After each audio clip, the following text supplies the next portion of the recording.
Olá, mulheres. Olá, mamães abençoadas que estão comigo nessa jornada tão abençoada.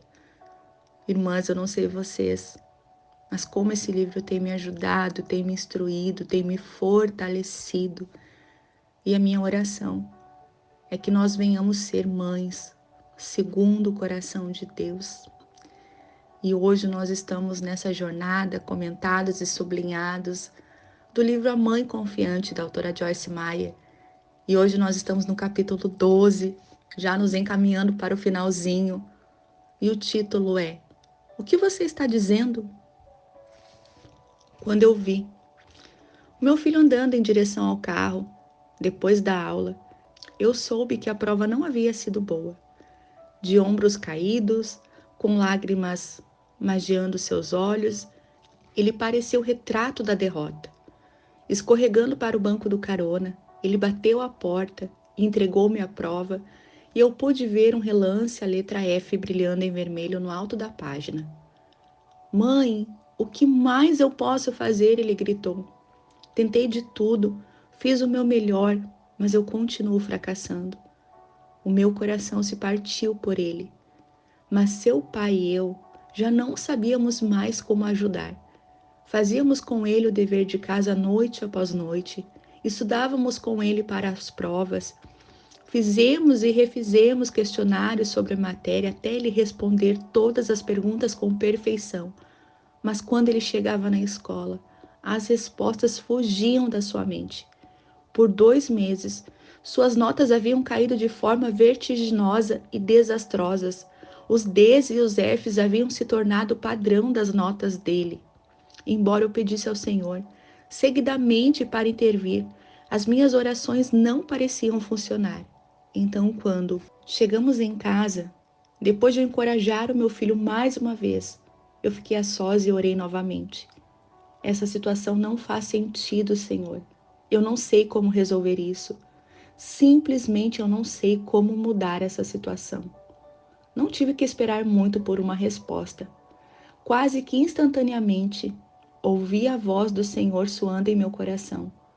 Chame a existência as coisas que não existem como se já existissem, Deus disse para mim. Deus disse também: pare de repetir o problema e comece a declarar a solução de acordo com a minha palavra. O que eu estou fazendo? Eu podia estar todo esse tempo declarando a palavra de Deus sobre o meu filho? Afinal, Deus havia me ensinado havia anos o poder que há em nossas palavras. Eu podia recitar de cor versículos como: a morte e a vida estão no poder da língua. O bom homem come do fruto da sua boca. Aquele que diz e não duvida em seu coração, mas crê que aquilo que diz será feito, terá tudo o que disser. E por último, por que aquele que quiser desfrutar da vida e ver dias bons, guarde a sua língua do mal e os seus lábios de falarem dolorosamente? Por alguma razão, porém, não havia me ocorrido de aplicar esses versículos à situação do meu filho. Como resultado, eu estava anulando as minhas próprias orações. Eu orava para que as notas dele aumentassem, mas depois eu voltava a falar sobre o problema. Eu me sentava e conversava com Dave sobre isso à noite. Eu ia tomar café com a minha amiga e dizia coisas do tipo, abre aspas, nada do que fazemos para ajudar faz a diferença. O nosso filho continua tirando notas muito baixas, fecha aspas. É claro que eu não fazia esses comentários negativos quando meu filho estava por perto, de modo que ele não os ouvia.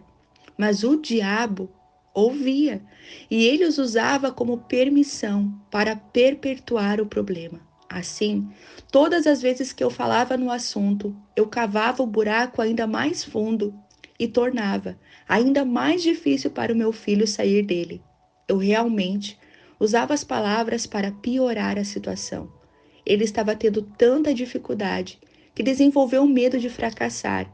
E assim, entre o medo dele e a minha confissão negativa, estávamos condenados a continuar repetindo o ciclo do fracasso, a não ser que alguma coisa mudasse. Felizmente, O Senhor me despertou para o que eu estava fazendo. Ele abriu os meus olhos para o tremendo poder que eu podia liberar se parasse de usar as minhas palavras para impedir o meu filho e começasse a usá-las para ajudá-lo, dizendo-me para chamar à existência as coisas que não existem como se elas existissem. Ele me lembrou de Abraão no Antigo Testamento. Se Abraão não tivesse chamado à existência as coisas que não existem como se existissem, o seu filho não teria sequer nascido. Se você leu essa história na Bíblia, sabe o que eu quero dizer.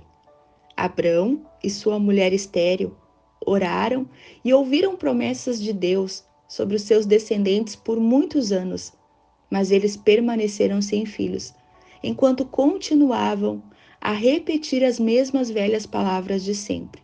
Quando ambos tinham mais de 90 anos, porém, Deus arrancou deles o seu velho discurso e disse a Abrão: Você será o pai de muitas nações, e o seu nome não será mais Abrão, mas o seu nome será Abraão, que significa pai de multidões, pois eu o constituí por pai de muitas nações.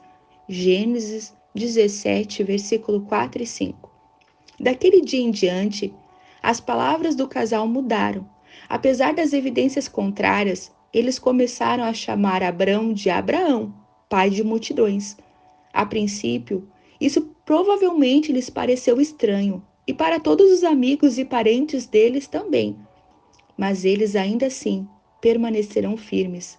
Eles diziam constantemente acerca de si mesmos o que Deus havia dito e finalmente se tornaram pais. Essa é uma história bíblica da qual todas as mães precisam lembrar.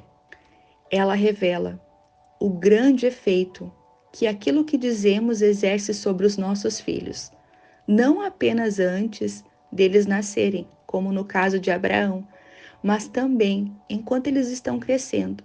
A Bíblia é clara a este respeito, por causa da autoridade espiritual que Deus nos deu sobre a vida dos nossos filhos. As palavras que dizemos a respeito deles podem abençoá-los ou prejudicá-los. A autoridade paterna e materna é algo poderoso. A maneira como a usamos exerce um efeito transformador sobre os nossos filhos e netos por gerações futuras. Todos os filhos, eventualmente, terão de escolher por si mesmos se seguirão a Deus ou não. Mas se o criarmos em um ambiente cheio de Deus, isso terá um grande efeito sobre a decisão deles. Se ensinarmos a eles sobre o amor do Senhor e permitirmos que eles nos vejam a viver de forma que revele a eles o seu caráter, e se exercermos a autoridade espiritual que Deus nos deu, declarando palavras de fé sobre os nossos filhos de acordo com a Bíblia, eles se tornarão receptivos ao Senhor, ainda em tenra idade. Não há como estimar a influência de uma mãe que teme ao Senhor e que declara a palavra de Deus sobre a vida dos seus filhos. Pense sobre o jovem discípulo chamado Timóteo em Atos, capítulo 16. Timóteo era o filho de uma mulher judia que era crente. Embora o seu pai fosse um grego não salvo, Timóteo finalmente se tornou um líder forte na igreja primitiva. Por quê? Porque, como o apóstolo Paulo escreveu a ele em 2 Timóteo 1,5, a fé genuína, que habitou primeiro em sua avó Lóide e em sua mãe Eunice, está também em você. Observe no caso de Timóteo que foram sua mãe e sua avó que trouxeram a influência de Deus para o seu lar.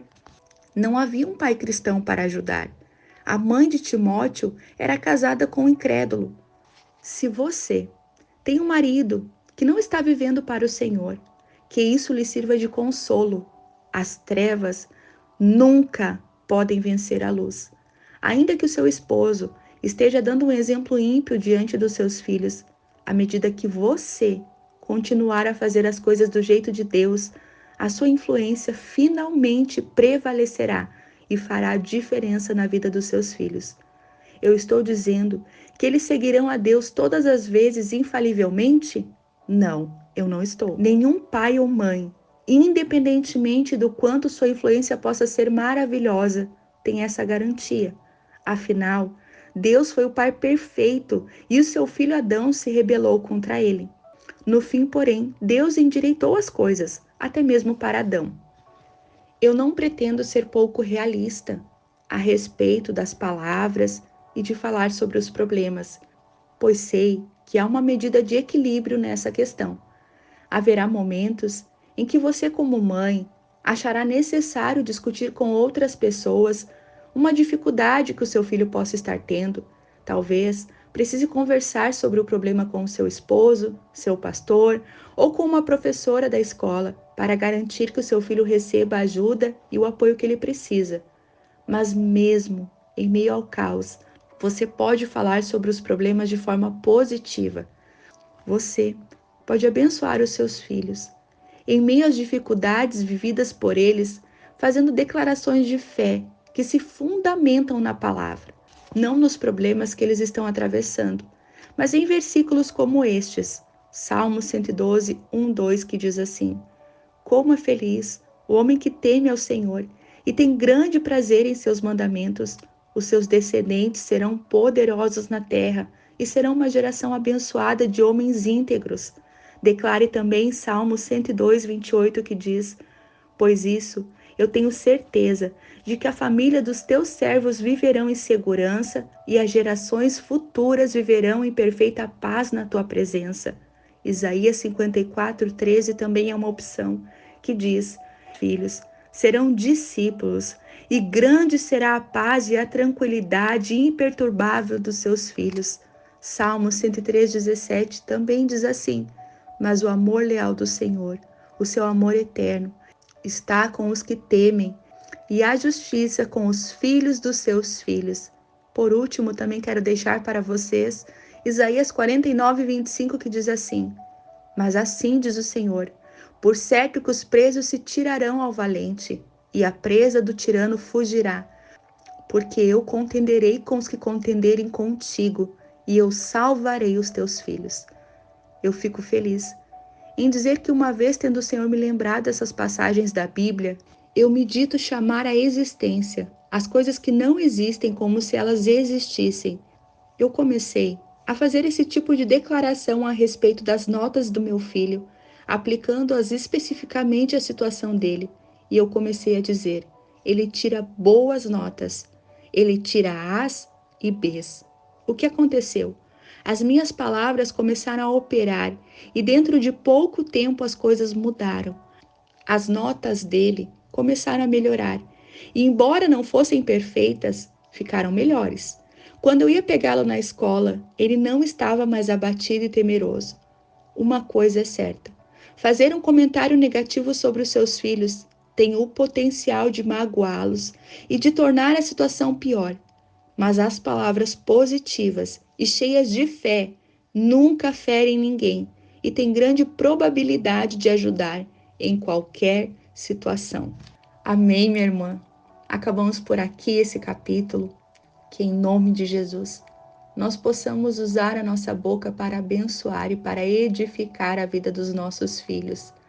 E eu te convido a, nesse momento, você parar por alguns minutos e declarar bênção sobre a vida do seu filho e também a declarar a palavra de Deus sobre os seus filhos.